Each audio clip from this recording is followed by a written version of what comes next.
Dr. Amos Wilson told us, we have a school system that is based upon the psychology of white children and white people. If we are trying to educate our children in that system, they are bound to fail. The very structure of the educational system itself is based upon a white model, and therefore it has a built-in failure mechanism for Black children, one way or the other. Dr. Bobby Wright told us, in their relationship with the Black race, whites are psychopaths, and their behavior represents an underlying biologically transmitted proclivity with roots deep in their evolutionary history. The psychopath is an individual who is constantly in conflict with other persons or groups. He is unable to experience guilt, is completely selfish and callous, and has a total disregard for the rights of others. One of the best methods that can be used to measure the psychopathic traits of the white race is observing and analyzing their universal overt behaviors and attitudes towards Black people. Psychopaths simply ignore the concept of right and wrong. By ignoring this trait in the white race, the lack of ethical and moral development, Blacks have made and are still making a tragic mistake in basing the worldwide Black liberation movement on moral suasion. It is pathological for Black people to keep attempting to use moral suasion on a people who have no morality, where race is the variable. Acclaimed author Dante King invites you to purchase his book, Diagnosing Whiteness and Anti-Blackness, by going to his website, www.danteking.com, or Amazon, Barnes & Noble, and any other major book retailer.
Toni Morrison told us that the people who practice racism are bereft, that there is something distorted about the psyche.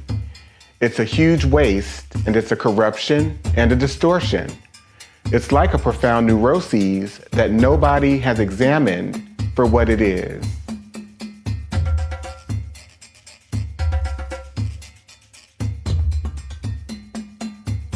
This quote is from Judge William Augustus Hall in a case that he presided over in 1855 concerning a 19-year-old black girl named Celia who was raped by her master, who she later murdered.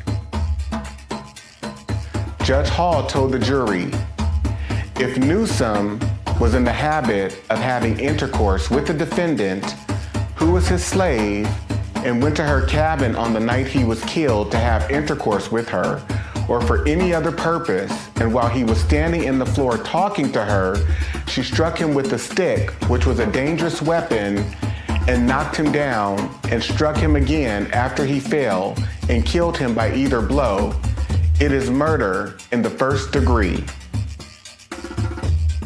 The Florida State Supreme Court in 1918 determined what has been said by some of our courts about an unchaste female being a comparatively rare exception is no doubt true where the population is composed largely of the Caucasian race.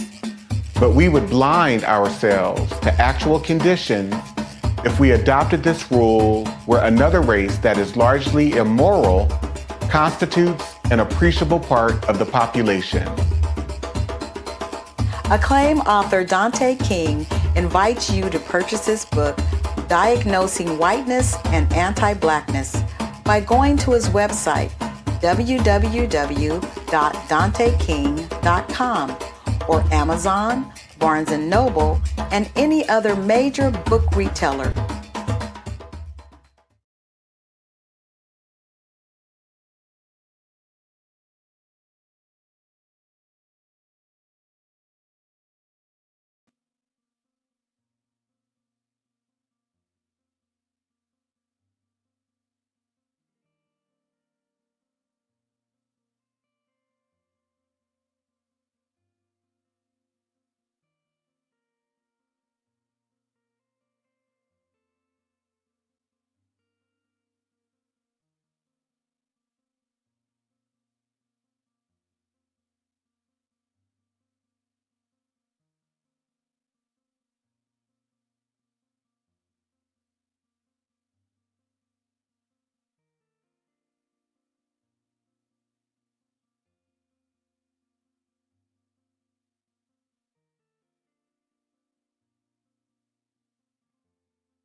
The 1969 Casual Killing Act established, whereas the only law in force for the punishment of refractory servants resisting their master, mistress, or overseer cannot be inflicted upon Negroes, nor the obstinacy of many of them be suppressed by other than violent means, be it enacted and declared by this grand assembly, if any slave resist his master or other by his master's order correcting him, and by the extremity of the correction should chance to die, that his death shall not be accounted a felony, but the master or that other person appointed by the master to punish him be acquitted from molestation, since it cannot be presumed that premeditated malice, which alone makes murder a felony, should induce any man to destroy his own estate. A wise doctor once said, white supremacy is diagnosable in individuals, systems, and society as a whole. Any idea of someone who is fundamentally superior based on race, appearance, wealth, anything is delusional thinking.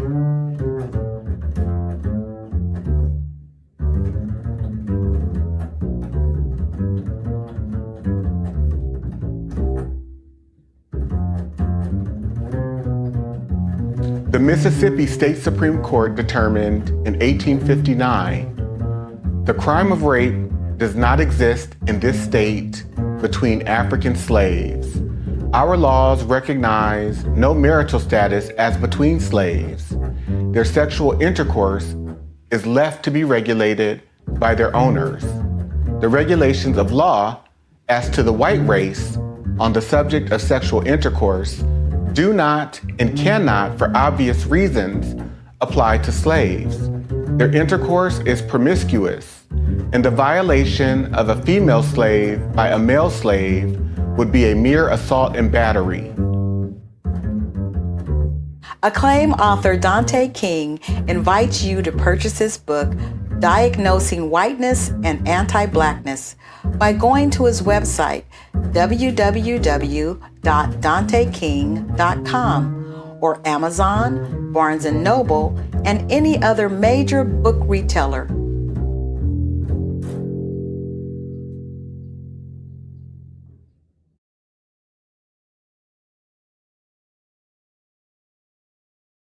The book surprised you the most? A whole book. The whole book. Because I thought that I knew a lot until I read that book and realized I didn't know anything. There was a lot to learn and a lot to still be discovered. I'm still processing it. I can see things now that I didn't see before. And it's all because of the book. I love that. Jules? So much of the book really opened my eyes to things. The Casual Killing Act, the legality of rape. And then one of the other parts was the housing covenants and the covenants that were allowed. And growing up in the Bay Area, St. Francis Wood, for instance, is a highly coveted place to want to live or want to strive to, right? I was a child and I'd passed through St. Francis Woods, and it was something that you feel could have been attainable. And then as you read Dante's book, you realize it's attainable for white people. It's not attainable for me. It's not attainable for you, not in the way that you think you would be able to attain certain places and spaces. You are written out of that legally. Right. And Alicia? What really stands out to me is the 1850 Fugitive Slave Act, which describes so much of how white people operate in terms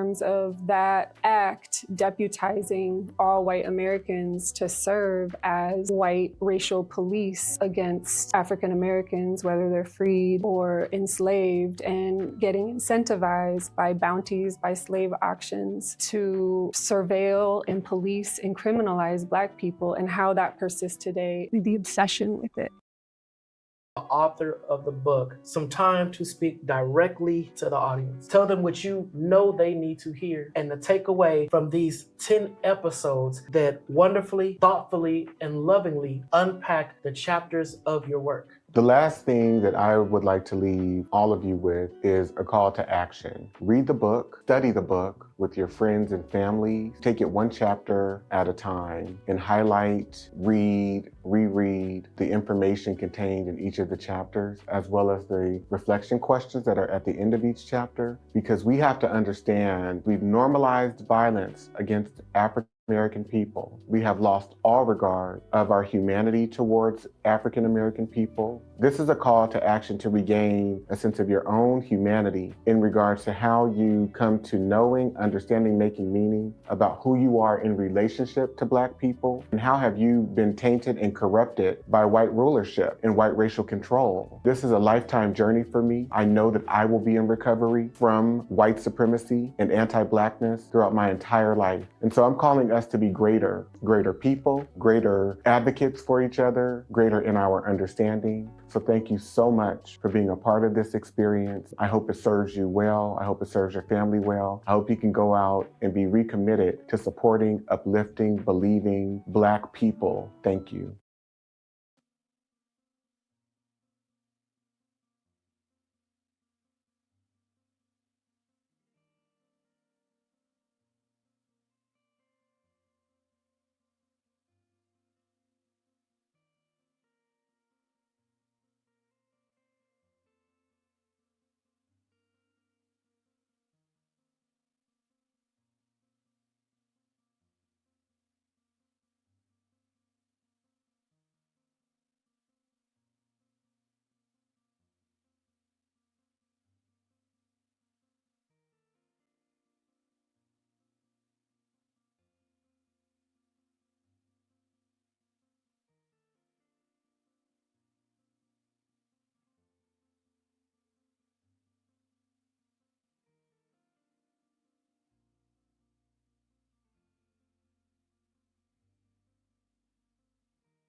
Free. We're not on plantations. We're not indentured servants. Well, that's We're not unfortunate. slaves. Yeah, I know. Yeah. We are That's free. such an unfortunate mindset. Again, it's rooted in low standards too, because your starting point, as it pertains to Black people and freedom, is one where people are bound, shackled in chains, being subjected to rape and pedophilia, and stuck on agricultural plantations. And so we don't necessarily consider, for example, the public health institution or, my job at Google or my job as an attorney at this law firm. We don't consider these corporation plantations where white people have benefited for centuries, and yet we still are subjects of servitude in a system that's based on feudalism. So therefore we have developed false impressions, I guess I would say, and low standards and low expectations around how we define and deal with freedom. You to just really chime in from your perspective. How has this truly shifted your view of America? I appreciate Dante's definition of a racial terrorist, and that includes white people who are indifferent to the torture of Black people, and just thinking about how all white people are implicated, and thinking about the white mobs and the lynchings and the massacres of hundreds of innocent Black people, whether it's for voting rights or for organizing for farm action, whether it's for any crime that was arbitrarily made up by white people just to torture Black people, and how entire white communities showed up to lynchings, to massacres, as a social activity, as a religious activity, showing up in Sunday church clothes, children smiling at cameras while Black bodies hang from trees burning. I believe that white people have traded in our morality and humanity for white power.